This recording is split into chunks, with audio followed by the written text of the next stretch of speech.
Bonjour à toutes et à tous, on se retrouve aujourd'hui pour la vidéo interview du mois de mars et c'est avec un très grand plaisir que j'accueille pour cette interview Fleur Anna. Fleur Anna, c'est une auteure que je lis depuis un petit moment, dont j'apprécie vraiment beaucoup les écrits, mais aussi la personnalité et tout ce qui se dégage d'elle. Et donc j'ai eu envie de lui proposer cette interview. Elle a accepté avec plaisir. Merci beaucoup Fleur d'avoir accepté. Ça me fait vraiment très plaisir. Et donc on commence tout de suite avec la première question. Tout d'abord, peux-tu te présenter pour les lecteurs et les lectrices qui ne te connaissent pas ? Bonjour à toutes et à tous, je suis Fleur Anna, autrice hybride de littérature féminine et plus particulièrement de romance. Je vis dans le sud de la France, dans le sud-est, à Grasse, avec ma famille, c'est-à-dire mon mari, mon ado et mon con de chat qui dort juste là. J'ai été publiée chez Hugo New Romance, HarperCollins France, j'ai lu MXM Bookmarks, France Loisirs, je crois que j'oublie personne, EDB aussi mais qui n'existe plus. Et je suis donc aussi en édition indépendante puisque je suis autrice hybride. Peux-tu également nous dire comment t'es venue l'envie d'écrire? Est-ce que tu écris depuis longtemps? Est-ce que c'est ta seule activité professionnelle? Avant d'être autrice, j'étais bien sûr une grande lectrice. Et en fait, je lisais des livres où je me disais à des moments, mais ça, je l'aurais pas écrit de cette façon, je l'aurais pas tourné de cette manière, la fin, j'aurais fait quelque chose de différent. Et donc à un moment, je me suis dit, ok, c'est bien de critiquer, mais toi, est-ce que tu es capable d'écrire finalement? Et du coup, je me suis dit, eh bien, essaye, lance-toi et tu verras bien. Bon, alors mon premier manuscrit, clairement non. Hein. D'ailleurs, c'est le manuscrit de la honte que 2 personnes ont lu, je crois, juste. Ma mère, je suis pas sûre, mais ma soeur et mon mari, c'est tout. Et vraiment le manuscrit de la honte, genre... je pense que si quelqu'un le volait sur mon ordinateur, je serais prête à payer une très grande rançon en fait. Voilà. Donc comme quoi le premier essai n'est pas toujours le bon. Et c'est plus tard que j'ai décidé vraiment de reprendre la plume parce que c'était une expérience un peu traumatisante, hein, je dois l'avouer. Et donc j'ai écrit Feeling Good, mon premier roman, qui est une romance érotique, qui m'a été inspirée par Beautiful Bastard de Christina Loren. J'écris depuis une dizaine d'années. Et oui, c'est ma seule activité professionnelle, je suis autrice professionnelle, je vis de ma plume aujourd'hui. Combien de temps par jour consacres-tu à l'écriture et quel est le meilleur moment pour toi pour écrire? C'est difficile de compter le temps que je consacre à l'écriture parce que c'est vraiment par période. Quand on est autrice indépendante, quand on est en auto-édition en fait, on a tellement de casquettes à gérer, tellement d'aspects à gérer dans cette activité que c'est compliqué de dire bah voilà j'écris par exemple 8 heures par jour tous les jours, ce n'est pas possible. Il m'arrive de faire des journées où j'écris pendant 8 heures, mais en règle générale j'essaye de suivre un planning et donc je me dis eh bien, par exemple le matin je vais gérer tout ce qui est réseaux sociaux, comptabilité, marketing, communication, etc. Mise en page, enfin bref, tout ce qui n'est pas purement écriture et l'après-midi je vais écrire. Mais quoi qu'il arrive, je consacre toujours au moins... alors je vais pas compter en temps, moi je compte en mots en fait, et je me dis au moins entre 3 et 5 000 mots par jour, c'est mon minimum. C'est une moyenne aussi, donc il va m'arriver parfois certains jours de ne pas du tout trouver le temps d'écrire. Je n'ai pas de routine particulière au niveau du moment pour écrire. Pour moi le meilleur moment en fait pour me mettre à écrire c'est le moment où j'ai l'inspiration et où j'ai l'envie d'écrire. C'est l'avantage aussi quand on est à son compte, quand on est en freelance, qu'on organise son planning comme on le souhaite, c'est que finalement je n'ai pas d'autres obligations et donc j'écris quand j'en ai envie. Maintenant j'essaye aussi de m'imposer des horaires parce qu'il n'est pas question pour moi d'écrire pendant les temps que je consacre à ma famille ou le soir après 23 h par exemple. De toute façon à ce moment là je suis un peu périmée quoi, je suis plus tellement capable d'écrire quelque chose que je vais pouvoir garder et de pas supprimer le lendemain. Mais c'est vrai que je préfère toujours écrire l'après-midi parce que le matin j'ai tendance... En fait, on va dire qu'avant 13h30, je suis pas hyper fréquentable et je suis pas encore connectée avec moi-même, voilà. Donc ça demande une petite mise en route, je suis comme un diesel. Quel est le meilleur moment dans l'écriture? Est-ce que c'est le moment où tu conçois l'histoire? Est-ce que c'est le moment où tu l'écris? Est-ce que c'est le moment où tu l'as fini?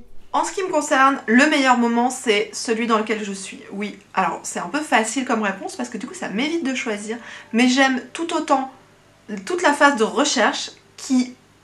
a priori serait vraiment ma phase préférée, mais j'aime aussi beaucoup l'écriture, donc c'est compliqué de dire l'une ou l'autre. Donc en fait c'est quand je suis dans le travail, quand je suis dans l'écriture, dans la phase de recherche, etc., c'est toujours un moment que j'adore. Par contre, je suis capable de vous dire quel est le moment que je préfère le moins. Il s'agit de la 476e relecture de mon roman avant de le publier. Voilà, au moment où je ne peux plus l'encadrer, au moment où je suis incapable de vous dire oui, achetez, lisez mon roman, il est génial, parce que je l'ai tellement lu et relu pour évincer toutes les incohérences, toutes les coquilles, les répétitions, etc., que je ne peux tout simplement plus l'encadrer. Parmi tous les romans que tu as écrits, peux-tu me dire quel est ton préféré? C'est une question qu'on me pose régulièrement, c'est une question qu'on pose à tous les auteurs régulièrement et il est très difficile d'y répondre parce que ça revient un petit peu à demander à une maman ou à un papa quel est ton enfant préféré. Tous mes livres que vous pouvez voir juste là, eh bien, ils ont une place particulière dans mon cœur. Chacun est à sa façon mon préféré. Maintenant, j'avoue que c'est la réponse un peu facile.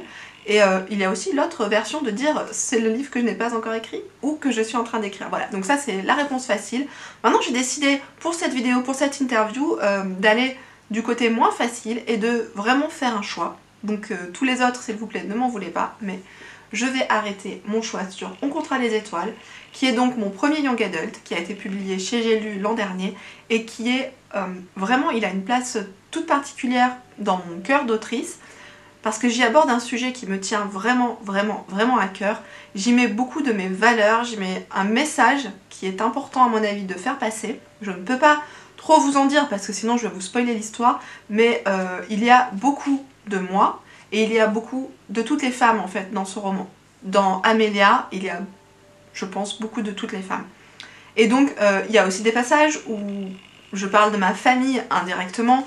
Il y a une scène en particulier d'un mariage qui est que je n'ai quasiment pas eu à inventer et vraiment je me suis éclatée à l'écrire. Ça a été un gros challenge, ça a été aussi très difficile pour moi de me lancer dans ce genre qui est...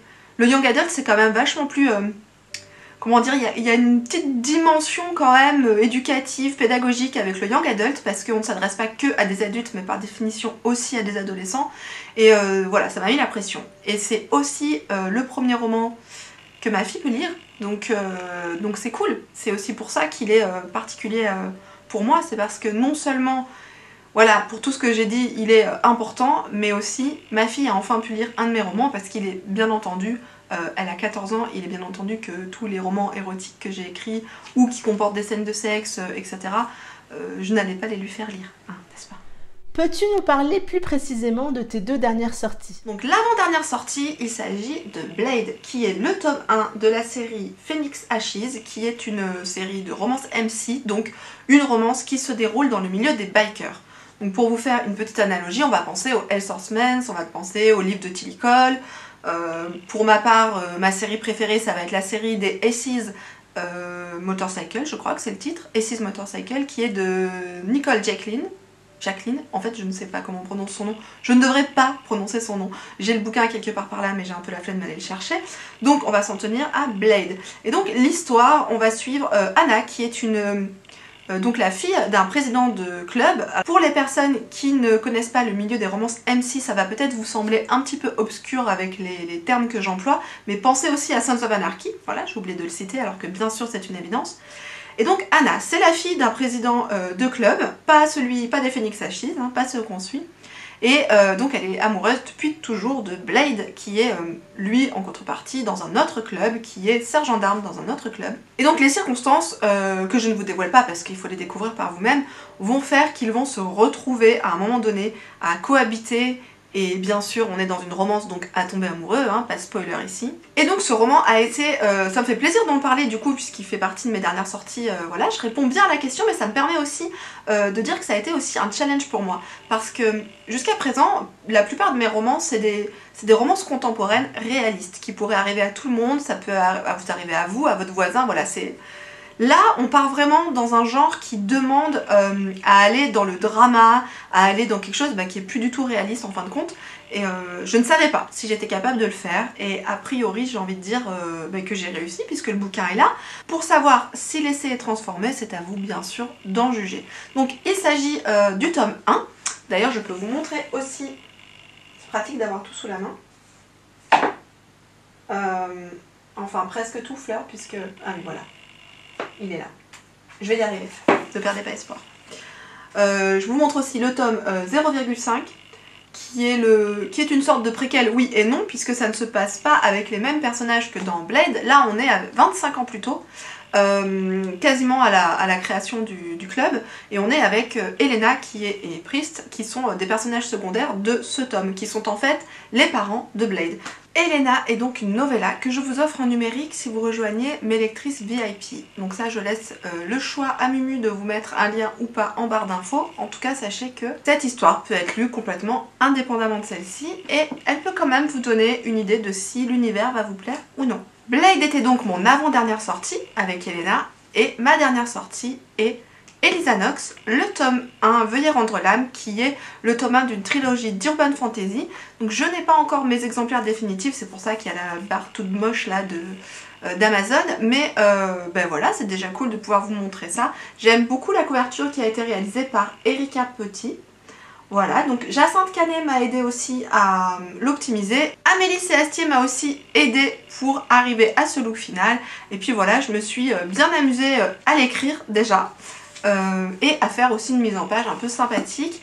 C'est une histoire qui part du principe que Dieu est mort et comme le dit Elisa, ben maintenant c'est la merde parce que en fait il s'est barré d'une manière que vous découvrirez dans le roman et il a laissé en fait tout le bazar derrière lui et donc les habitants du paradis et ceux de l'enfer se débrouillent pour maintenir l'équilibre parce qu'ils savent que c'est très très important de maintenir cet équilibre entre toutes les races, donc à savoir les célestes, ceux qui habitent en enfer, mais aussi les humains, et puis tout plein d'autres races qui sont à découvrir dans le roman. Si l'équilibre est menacé, si tout ça est déséquilibré, ben on sait pas trop ce qui va se passer, est-ce que ça va être Armageddon, on sait pas trop, mais dans tous les cas, leur boulot à eux, c'est de maintenir l'équilibre. Et donc on se doute bien que dans ce premier tome, on va s'apercevoir que l'équilibre est menacé, et Elisa Nox, qui est une faucheuse qui travaille pour Lucifer, va se retrouver embarquée contre son gré bien sûr dans tout ça.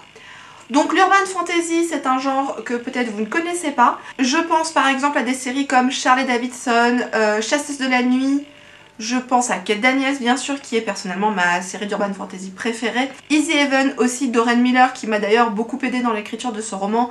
Elle a été ma première bêta lectrice parce que encore une fois, encore un challenge, je me suis lancée dans cette écriture alors que j'avais écrit une fois en imaginaire un roman adulte et bon c'est une catastrophe, nous n'en parlerons pas. Voilà, c'est comme le manuscrit de la honte, je préfère qu'on n'en parle pas. Ce roman est sorti le 6 mars, il est déjà disponible en papier et en numérique. Où puisses-tu ton inspiration pour tes histoires et tes personnages? Cette question m'est fréquemment posée ainsi qu'à tous les auteurs et toutes les autrices que je connais et on a tous beaucoup de mal à y répondre autrement qu'en disant autour de moi. Ça va être dans les livres que je lis, sans parler de plagiat bien sûr. Chewbacca, tu viens dire bonjour? Bah oui, je dis bonjour.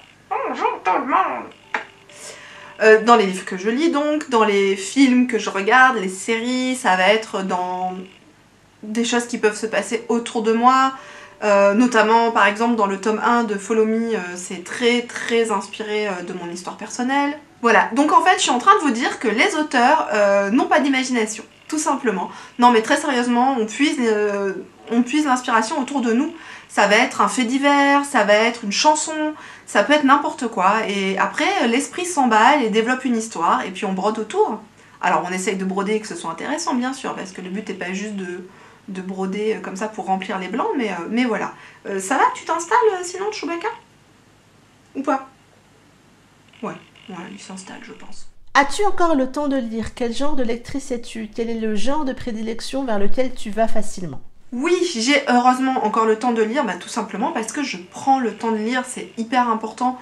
Déjà de base, comme je suis lectrice avant d'être autrice, pour moi c'est important de consacrer du temps à la lecture, mais en plus ça me nourrit intellectuellement, ça me nourrit au niveau aussi de l'inspiration. Encore une fois, je ne parle pas de copier, mais voilà, ça va faire germer des petites idées dans mon esprit, et donc oui, c'est important, surtout quand on est auteur, je pense, de prendre le temps de lire. Quelle lectrice je suis, c'est une question qui est très vaste, très complexe, à laquelle j'aurais beaucoup de mal à répondre en fait, parce que je vois pas trop quoi dire en fait. Je suis une lectrice... Quant à mon genre de prédilection, ça va être bien sûr la littérature féminine, la romance en particulier. J'aime beaucoup le MM. Tu me fais atchoumer avec tes... Enfin, tu me grattes le nez avec tes... avec tes moustaches et tes poils. J'aime beaucoup lire de tout en fait. Je crois qu'il n'y a pas de genre que je n'aime pas. J'aime les mangas, J'aime les non-fictions aussi, j'aime les témoignages, j'aime les livres de développement personnel, j'aime la littérature générale, la chick-lit, l'horreur. J'ai de tout en fait dans ma bibliothèque. Mais oui, mon genre de prédilection, ça va rester la romance et en particulier le MM. Qu'est-ce que tu fais? Tu vas pas faire tomber la caméra quand même, ce serait pas très cool. Peux-tu me décrire ton espace de travail quand tu écris? Eh bien, je vais faire mieux que vous le décrire, je vais vous le montrer. Donc là, je n'ai rien préparé, c'est le bazar, forcément, mais je vais vous montrer ça tout de suite. Et voici donc mon espace de travail. Donc on a par ici mon super tourne-disque que j'aime d'amour, n'est-ce pas? Où je me mets des disques pendant que je travaille. Oui, des disques, c'est comme ça qu'on dit. Bon, il y a le trépied au milieu parce que vraiment, je vous fais ça en direct live. Hein. Ensuite, on a le maquillage, parce que vous ne croyez quand même pas que je me réveille avec cette tête. Donc, sur le mur, des petits trucs d'inspiration, des tickets de caisse aussi, mais des petits trucs d'inspiration. Donc, notamment ici, la couverture de Falling Down, qui est une novella young adult MM à venir. Là, on a tous mes carnets, n'est-ce pas, mes petits carnets. Alors, ici, on a forcément le matériel informatique. Je ne sais pas pourquoi il ne veut pas, c'est pas facile de ne pas avoir le doigt tout flou. Donc la liseuse, toujours dans le coin. Et mon téléphone, bien sûr, puisque je m'en sers. Le verre de Pepsi Max, pour moi c'est obligatoire. De ce côté, on a l'ordinateur, bien entendu. Et puis comme mon clavier de portable est mort, eh bien j'en ai un externe maintenant, comme ça c'est pratique. Les questions de Mumu. Les livres que je vous ai présentés tout à l'heure. J'ai aussi toujours une petite infusion dans le coin. Là, en particulier, j'ai enregistré des podcasts pour l'émission Devenir écrivain de l'ICAR. Donc j'ai encore mon micro qui est sorti. D'ailleurs, je suis en train d'enregistrer le cours sur l'auto-édition. Voilà, comme ça vous saurez tout. Une petite bouteille d'eau, parce que c'est important de boire. Le miroir, voilà, ça c'était pour me maquiller, pour me redonner forme humaine pour la vidéo. Ici, on a les livres donc, mais que je vous ai présenté, ça je l'ai déjà dit. Des Werther sans sucre, c'est très important. La nouvelle d'Alicia Garnier qu'elle m'a offerte avec des petits goodies et tout ça, donc c'est cool. Je viens de la recevoir il n'y a pas longtemps. En dessous, il y a un carnet qu'on m'a offert aussi. Voilà, c'est le courrier que j'ai reçu ces jours-ci, qui doit être rangé. Plein de papiers pareil à trier. Cupcake et cocaïne, le tome 1 que je viens de relire parce que je dois écrire le tome 2, là je vais m'y mettre bientôt. Et puis là-bas derrière on a des livres à lire, mes petits carnets d'écriture, etc. Au-dessus on a ma super Funko Pop personnalisée par Amélie Séastier avec William à côté qui essaye désespérément de la draguer. Un petit tableau d'inspiration pour l'instant qui est bloqué en fait depuis le mois d'octobre sur le club de lecture qu'on a fait sur le thème de la romance MC. Mes billets pour aller voir Queen. Voilà. Une petite carte que vous reconnaissez peut-être si vous suivez Amélie parce que c'est tiré de son roman After Our Ashes. Il est très compliqué à dire donc je ne sais pas si j'ai bien réussi mais j'ai essayé. Et voilà, bien sûr, toujours un message important. Quand tu écris, écoutes-tu de la musique et si oui, laquelle? Non, je n'écoute pas de musique quand j'écris dans le silence en fait. Donc c'est assez marrant d'ailleurs, petite anecdote, parce que tous les vendredis nous faisons une journée coworking avec Amélie Séastier et elle en revanche elle écrit en musique. Donc maintenant elle a compris que moi j'ai besoin du silence, elle vient avec son casque et voilà, elle écrit en face de moi avec sa musique et moi, et puis j'entends un petit peu sa musique aussi et du coup c'est léger, elle écoute de la musique, oui je te balance Amélie, elle écoute de la musique genre musique de film, du coup il n'y a pas de paroles et tout ça pour me distraire et ça me fait une petite musique de fond le vendredi quand elle est là. Sinon c'est silence complet. Par contre je fais mes relectures en musique. En général, les dernières relectures, celles où j'ai besoin d'un peu moins de concentration, je les fais en musique. Et à ce moment-là, vous pouvez trouver, je crois que toutes mes playlists sont sur Deezer, sous Fleur Anna, en public. J'écoute en général mes coups de cœur. Sinon, j'ai aussi une playlist spéciale relecture-correction qui est plus zen, qui est plus cool. Voilà, on a du Lisa Gérard, on a du Massive Attack, on a du Anne Pierlet. Enfin voilà, des chansons, des musiques un petit peu tranquilles. Voilà, qui sont pas... voilà, c'est ambiance zen pour la relecture et la correction. Mais sinon, non, pas de musique quand j'écris. Quelles sont tes prochaines sorties? As-tu un projet en cours? Est-ce que tu peux nous en dire un tout petit peu plus? Alors, mes prochaines sorties, ça va être le tome 2 des Phoenix Ashes. Donc ça, c'est le 1, évidemment, j'ai pas encore le 2, qui s'appelle Ghost. Ensuite, il y aura Donc ça c'est un facsimilé que m'a fait imprimer Amélie pour quand on part en urbex pour faire des photos, donc dedans c'est tout blanc. Mais c'est Falling Down qui est une novella Young Adult MM, voilà, donc qui arrivera le 1er mai. Bah, je suis allée récupérer mon planning de sortie. Ensuite, le 15 mai il y aura autre chose dont je ne peux pas pour l'instant vous parler, je vous en parle très vite. Et le 13 mai, juste avant, il y aura le tome 4 des Golden Boys qui est consacré à Johan, qui sort en numérique aux éditions HarperCollins et en papier chez moi. Voilà, moi c'est une exclue en fait, je l'ai dit à personne. Donc voilà, petite exclue pour la vidéo. Et le tome 2,5 des Phoenix Ashes sortira au mois de juin. Et ensuite on aura le tome 2 de Cupcake et Cocaïne. Oui, ça fait beaucoup d'actu. Je sais que certaines personnes ont l'impression d'être un petit peu perdues dans mes actus. Mais comme je navigue entre plein de genres et entre plusieurs séries, pour moi c'est hyper enrichissant, stimulant et motivant d'écrire, d'avoir ce rythme de sortie et d'écriture. Donc ce que je vais faire pour les personnes qui sont un peu perdues, qui m'ont dit oui moi je sais plus trop où j'en suis dans tes sorties, c'est que je vais tout simplement mettre sur mon site un planning très clair, comme fait Amélie en fait. Maintenant je vais me contenter de copier tout ce que fait Amélie et puis on n'en parlera plus et puis voilà, c'est très bien comme ça. Donc mon projet en cours actuellement c'est le tome 2 de Cupcake et Cocaïne qui s'intitulera Cupcakes and Coworking. Je peux peut-être vous montrer aussi la couverture en super avant-première, je crois que je l'ai montré uniquement à mes partenaires. Hop, je me la suis mise là en inspiration. Donc bon, c'est imprimé sur une petite feuille et tout ça, hein, mais voilà, c'est petit exclu. Le tome 2 qui est donc Cupcake and Coworking, hein, comme je l'ai dit tout à l'heure. Si vous ne connaissez pas Cupcake et Cocaïne, c'est une chiclite, donc ça c'est mon projet actuel. Ensuite, je vais enchaîner avec l'écriture d'un Young Adult pour les éditions J'ai lu. Donc ça je peux pas trop vous en parler encore parce que j'attends que le projet soit un peu plus abouti. Mais c'est signé, c'est prévu pour 2021. Et puis je continuerai les séries en cours, donc il y aura les Phoenix Ashes, il y aura Elisa Knox. Je pense que j'en ai déjà dit pas mal, hein, je vais pas vous saouler non plus, risquer encore de vous perdre. Par contre, encore une fois, si vous voulez rejoindre mes lectrices et mes lecteurs VIP, voilà, toutes les semaines je raconte un petit peu ma life et je vous dirai au fur et à mesure, voilà, ce qui est prévu, ce qui va sortir, ce qui est écrit en relecture, etc. As-tu des projets de salon ou de festival prochainement? Le sujet qui fâche, puisque j'étais bien sûr prévue à Livre Paris qui a été annulé. Donc en dehors de Livre Paris, je ferai peut-être un salon LGBT, je crois que c'est au mois de juin, avec Amélie dans le sud. Sinon non, j'ai pas de date de prévue pour l'instant et je pense pas que j'en aurai dans l'immédiat. Voilà, le fait est que je n'ai plus d'actualité chez les éditeurs en ce moment, donc je ne suis plus invitée ni en dédicace ni en salon. Et de mon côté, c'est un peu compliqué de m'organiser habitant dans le sud-est.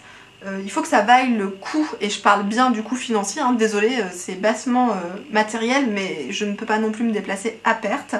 Donc voilà, pour l'instant, pas de projet de salon ou de festival. On va maintenant passer au petit portrait chinois. Si tu étais un animal, tu serais?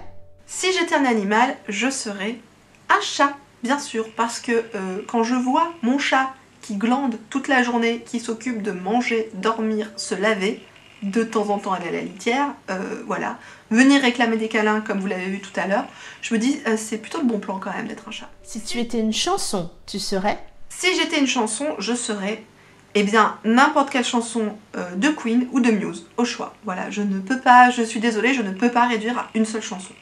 C'est juste, je ne peux pas. Si tu étais un roman, tu serais? Roman, je serais Le Parfum de Patrick Suskind.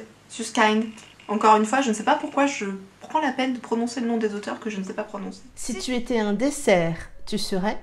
Si j'étais un dessert, je serais l'avocat choc, qui est un moelleux au chocolat qui est fait avec de l'avocat. Ça peut paraître bizarre comme ça, mais j'ai découvert la recette. Je crois que c'est Clem Fit Run, je suis pas sûre. Mais c'est sur Instagram et c'est trop bon avec des noix de pécan. Oh, ou alors je serais une tarte aux noix de pécan. Ah ouais, une tarte aux noix de pécan. C'est pas mal ça. Qu'est-ce que t'en penses, Chewbacca? Ouais, je pense qu'il est d'accord. Une tarte aux noix de pécan. Ouais, genre... Ou alors les petits cochons... vous savez, c'est les gâteaux entourés de pâte d'amande, là. C'est les petits cochons, dedans il y a de la crème et de la génoise et tout. Sinon, un macaron au caramel beurre salé. Ou alors... Non, mais en fait, j'ai pas envie de choisir. Je serais tous les desserts, voilà. Si tu étais une boisson, tu serais? Je serais, eh bien, du Pepsi Max, c'est ma drogue. Si voilà. tu étais un mot, tu serais? Eh bien, je serais le mot féminisme ou féministe, comme vous voulez. Je pense que ça se passe d'explication. Si tu étais un signe de ponctuation, tu serais? Si j'étais un signe de ponctuation, je serais, eh bien, un point virgule, parce que je milite vraiment pour la défense du point-virgule, qui est une ponctuation oubliée et boudée par beaucoup d'auteurs, et je trouve que c'est une jolie ponctuation, et en plus la symbolique au niveau psychologique est très intéressante, puisque si vous avez d'ailleurs regardé 13 Reasons Why ou même dans d'autres bouquins, le point-virgule c'est le signe que ce n'est pas la fin et que ça continue, donc c'est bien aussi. Si tu étais une qualité, tu serais? Je serais... Qu'est-ce qu'on serait Chewbacca comme qualité? Et j'ai pas envie de sortir un truc à la Miss France en fait. Je sais pas, je donne ma langue à Chewbacca. Si tu étais un genre littéraire, tu serais? Ça me paraît plutôt évident, je serais bien sûr les livres de cuisine traitant des galinettes cendrées et de leur migration estivale. Ou la romance, au choix. Pour finir, veux-tu dire quelques mots à tes lecteurs et tes lectrices? Merci beaucoup Mumu de m'avoir proposé cette interview. Merci à vous qui avez pris le temps de la regarder. Et surtout, eh bien, qu'est-ce que je peux dire à mes lecteurs et lectrices? Eh bien, merci parce que sans vous, je n'existerais pas en tant qu'autrice. J'écrirais de mon côté, mais pour moi, être autrice, c'est publier et être lu, pas juste écrire. C'est tout un ensemble de tout ça. Et c'est grâce à vous, du coup, si je peux continuer à exercer ce métier, parce qu'aujourd'hui, c'est bien mon métier à temps plein. Et je crois que je vous l'ai déjà dit au début, donc je radote, mais parce que je ne suis plus toute jeune. Merci surtout de me suivre à chaque fois que je change de genre, à chaque fois que je me promène dans les genres, à chaque fois que je vous embarque dans des univers que voilà, que j'ai pas l'habitude de traiter. Et vous me faites confiance et vous êtes là et c'est vraiment génial. Donc vraiment, merci, merci, merci. C'est le mot qu'on va leur dire, hein, Chewbacca. Donc maintenant, est-ce que tu veux dire au revoir correctement à nos amis? Ah! Au revoir tout le monde! Au revoir! Oh, il a même levé la patte pour dire au revoir. Qu'est-ce que t'es poli, Chewbacca. Oh, qu'est-ce qu'il est Ça poli. en est tout pour cette vidéo et cette interview. Encore merci Fleur d'avoir accepté de répondre à mes questions. C'était vraiment un plaisir pour moi de t'accueillir pour cette interview. J'espère qu'elle vous aura plu, qu'elle vous a permis de découvrir ou redécouvrir Fleurana. En attendant, je vous souhaite une très belle semaine, de belles lectures et je vous dis à bientôt pour une prochaine vidéo. Bye bye!